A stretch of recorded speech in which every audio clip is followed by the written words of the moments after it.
Assalamualaikum warahmatullahi wabarakatuh. Perkenalkan, nama saya Dina Fitria Agustina dengan NIM 51111812004. Pada kesempatan kali ini saya akan memaparkan tugas akhir saya yang berjudul Pengaruh Current Ratio, Return on Asset, dan Ukuran Perusahaan terhadap Debt to Equity Ratio pada subsektor makanan dan minuman yang terdaftar di Bursa Efek Indonesia atau BEI periode 2016 sampai 2020. Latar belakang penelitian, industri makanan dan minuman merupakan subsektor yang berpotensi untuk terus dipacu. Hal ini karena subsektor makanan dan minuman selalu memberikan kontribusi yang signifikan bagi perekonomian nasional. Selain itu, subsektor makanan dan minuman juga berperan penting dalam menopang pertumbuhan manufaktur. Hal ini ditandai dengan kontribusi yang signifikan dan konsisten terhadap PDB industri pengolahan non-migas. Menurut BKPM, subsektor yang paling diminati oleh pemodal adalah industri makanan dan minuman karena sejak tahun 2015 hingga triwulan 1 2020, investasi pada industri ini masih menjadi yang tertinggi dengan menghimpun modal sebanyak 21,7% dari total investasi di sektor manufaktur. Jika dilihat dari grafik DER di samping, subsektor makanan dan minuman memiliki DER yang berfluktuatif selama periode 2016 sampai 2020. Di mana fluktuasinya ini menjadi yang paling tinggi dibandingkan dengan sektor yang lain. Gambar di samping merupakan grafik rata-rata current ratio, return on asset, dan debt to equity ratio pada subsektor makanan dan minuman yang terdaftar di BEI periode 2016 sampai 2020, di mana current ratio atau CR pada tahun 2016 ke tahun 2017 mengalami peningkatan, dan di tahun yang sama debt to equity ratio atau DER mengalami peningkatan juga. Selanjutnya, pada tahun 2019 ke tahun 2020, CR mengalami peningkatan, dan di tahun yang sama DER juga mengalami peningkatan. Lalu, return on asset atau ROA pada tahun 2019 ke tahun 2020 mengalami peningkatan, dan di tahun yang sama DER mengalami peningkatan. Lalu, ukuran perusahaan pada tahun 2017 ke tahun 2018 mengalami peningkatan, sedangkan di tahun yang sama DER mengalami penurunan. Selanjutnya, pada tahun 2018 ke tahun 2019, ukuran perusahaan mengalami peningkatan, sedangkan DER mengalami penurunan. Lalu terdapat identifikasi masalah yang pertama, bagaimana kondisi CR, ROA, ukuran perusahaan, dan DER pada subsektor makanan dan minuman yang terdaftar di BEI periode 2016 sampai 2020. Yang kedua, bagaimana pengaruh CR terhadap DER pada subsektor makanan dan minuman yang terdaftar di BEI periode 2016 sampai 2020. Yang ketiga, bagaimana pengaruh ROA terhadap DER pada subsektor makanan dan minuman yang terdaftar di BEI periode 2016 sampai 2020. Yang keempat, bagaimana pengaruh ukuran perusahaan terhadap DER pada subsektor makanan dan minuman yang terdaftar di BEI periode 2016 sampai 2020. Dan yang kelima, bagaimana pengaruh CR, ROA, ukuran perusahaan berpengaruh secara simultan terhadap DER pada subsektor makanan dan minuman yang terdaftar di BEI periode 2016 sampai 2020. Maksud dan tujuan penelitian. Maksud dari penelitian ini adalah untuk mengetahui pengaruh CR, ROA, dan ukuran perusahaan terhadap DER pada subsektor makanan dan minuman yang terdaftar di BEI periode 2016 sampai 2020. Untuk tujuan penelitiannya, yang pertama, untuk mengetahui kondisi CR, ROA, ukuran perusahaan, dan DER pada subsektor makanan dan minuman yang terdaftar di BEI periode 2016 sampai 2020. Yang kedua, untuk mengetahui pengaruh CR terhadap DER pada subsektor makanan dan minuman yang terdaftar di BEI periode 2016 sampai 2020. Yang ketiga, untuk mengetahui pengaruh ROA terhadap DER pada subsektor makanan dan minuman yang terdaftar di BEI periode 2016 sampai 2020. Yang keempat, untuk mengetahui pengaruh ukuran perusahaan terhadap DER pada subsektor makanan dan minuman yang terdaftar di BEI periode 2016 sampai 2020. Dan yang kelima, untuk mengetahui pengaruh CR, ROA, dan ukuran perusahaan secara simultan terhadap DER pada subsektor makanan dan minuman yang terdaftar di BEI periode 2016 sampai 2020. Lalu terdapat hipotesis penelitian di mana H1, CR berpengaruh negatif terhadap DER, H2, ROA berpengaruh negatif terhadap DER, H3, ukuran perusahaan berpengaruh positif terhadap DER, dan H4, CR, ROA, dan ukuran perusahaan secara simultan berpengaruh terhadap DER.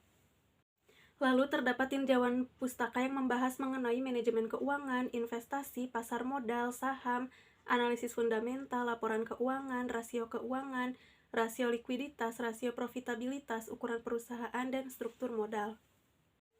Lalu terdapat metode penelitian. Yang pertama ada populasi dan sampel. Populasi yang digunakan dalam penelitian ini adalah perusahaan subsektor makanan dan minuman yang terdaftar di BEI periode 2016 sampai 2020 yang berjumlah 30 perusahaan, sedangkan sampelnya adalah 13 perusahaan yang dipilih melalui teknik purposive sampling. Yang kedua ada jenis dan sumber data. Jenis data yang digunakan dalam penelitian ini adalah data panel. Sumber datanya yaitu data sekunder yang diperoleh dari laporan keuangan yang diunduh melalui website IDX Statistik dan IDN Finansial. Yang ketiga ada teknik pengumpulan data, yaitu menggunakan metode dokumentasi, dan yang keempat ada teknik pengolahan data, ada editing dan tabulating. Lalu ada teknik analisis data, di mana dalam penelitian ini menggunakan analisis regresi data panel dengan menggunakan estimasi model regresi data panel sebagai berikut.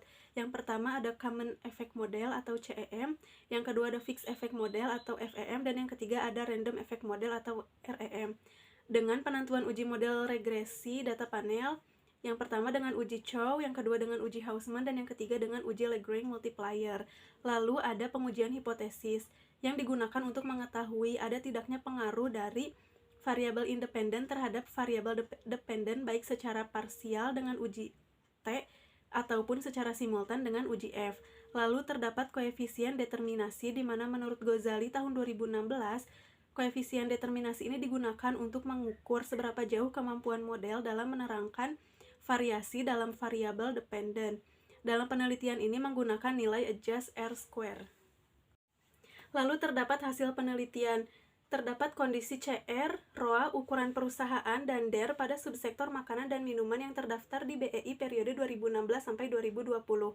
Untuk nilai rata-rata CR secara keseluruhan selama periode 2016 sampai 2020 adalah 258,86%, di mana perusahaan yang memiliki nilai CR tertinggi adalah PT Delta Jakarta Tbk sebesar 779,78%. Untuk perusahaan yang memiliki nilai CR terendah adalah PT Multi Bintang Indonesia Tbk, yaitu sebesar 78,01%. Lalu untuk nilai rata-rata ROA secara keseluruhan selama periode 2016 sampai 2020 adalah 11,18%, di mana perusahaan yang memiliki nilai ROA tertinggi adalah PT Multi Bintang Indonesia Tbk, yaitu 38,66%, sedangkan yang memiliki nilai ROA terendah adalah PT Sekar Bumi Tbk, yaitu 1,02%. Untuk nilai rata-rata ukuran perusahaan secara keseluruhan selama periode 2016 sampai 2020 sebesar 14 triliun 924 miliar 297 juta 614.894 rupiah. Perusahaan yang memiliki nilai rata-rata ukuran tertinggi adalah PT Indofood Sukses Makmur Tbk, yaitu 105 triliun 289 miliar 652 juta 600.000, dan yang memiliki nilai rata-rata ukuran perusahaan terendah adalah PT Sekar Laut Tbk, yaitu 703 miliar 305 juta 292.372 rupiah. Untuk nilai rata-rata DER secara keseluruhan selama periode 2016 sampai 2020 sebesar 0,77 kali, di mana perusahaan yang memiliki nilai DER tertinggi adalah PT Budi Starch and Sweetener Tbk, yaitu sebesar 1,46 kali, dan perusahaan yang memiliki nilai DER terendah yaitu PT Delta Jakarta Tbk sebesar 0,18 kali. Gambar berikut merupakan hasil pengujian regresi data panel. Terdapat hasil pengujian menggunakan Common Effect Model, Fixed Effect Model, dan Random Effect Model. Lalu terdapat pengujian uji Chow, uji Hausman, dan uji Lagrange multiplier. Setelah melakukan pengujian, maka model yang terpilih adalah model random effect. Berikut adalah hasil pengujian dengan menggunakan model random effect, di mana CR memiliki p-value 0,0000, ROA memiliki p-value 0,1238, ukuran perusahaan memiliki p-value 0,347855 dengan nilai adjust R-square-nya sebesar 0,322958 dan nilai probe F statistiknya 0,000006. Berdasarkan hasil estimasi regresi data panel di samping, maka diperoleh persamaan Y der sama dengan 1,730.801 min 0,001840 CR plus 0,005786 ROA min 0,018986 ukuran perusahaan. Lalu terdapat interpretasi hasil uji parsial atau uji T dan terdapat hipotesis statistik, di mana diketahui p-value dari CR adalah 0,0000 di mana lebih kecil dari nilai signifikansi 0,05. Oleh karena itu, H0 ditolak dan H1 diterima. Artinya CR berpengaruh negatif terhadap DER. Yang kedua, diketahui p-value dari ROA adalah 0,1238 di mana lebih besar dari 0,05, maka H0 diterima dan H1 ditolak, artinya ROA tidak berpengaruh terhadap DER. Dan yang ketiga, diketahui p-value dari ukuran perusahaan yaitu 0,34785 di mana lebih besar dari 0,05, maka H0 diterima dan H1 ditolak, artinya ukuran perusahaan tidak berpengaruh terhadap DER.